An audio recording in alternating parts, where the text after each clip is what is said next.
Hi everyone. तर आज आम्ही जातोय सिद्धेश्वर मंदिरला आणि तिथे जाण्याआधी ना आम्हाला मार्केटमध्ये आलो होतो. आम्ही काही सामान घ्यायचं होतं आणि नंतर आलो अप्पा हलवाईमध्ये. तर मिठाई घेण्यासाठी नाही आलेलो, बुंदी घ्यायसाठी आलेलो होतो. पण मिठाई पण खूप छान छान होती. बुंदी घेतली. बुंदी कशासाठी? ते प्रसाद वाटप करायचं आहे सिद्धेश्वर मंदिरमध्ये, त्यासाठीच पोहोचले सिद्धेश्वर मंदिरला. पण दीदी आणि अमित भाईला येण्यासाठी काही वेळ होता म्हणून इथं आम्ही थोडा टाईमपास केला आणि 2-3 वस्तू पण घेऊन जायला आलो आहे आम्ही. तर 10 रुपयाच्या सेलमध्ये, त्या 10 रुपयामध्ये खूप छान क्यूटशा गोष्टी होत्या तिथे.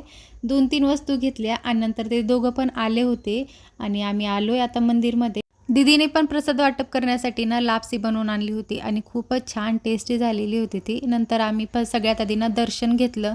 दोन्ही मंदिराकडे जाऊन दर्शन घेतलं. छान दर्शन मिळालं. गर्दी होती पण खूपच छान दर्शन झालं आमचं.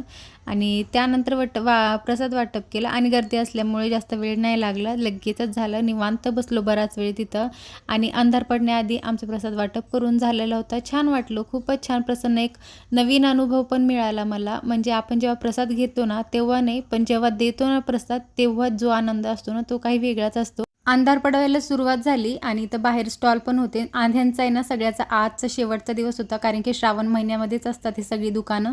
तर काही वस्तू घेतल्या, घराकडे आले. चला पटकन सगळी कामं आवरते ना आपण भेटूया नेक्स्ट ब्लॉगमध्ये. बाय.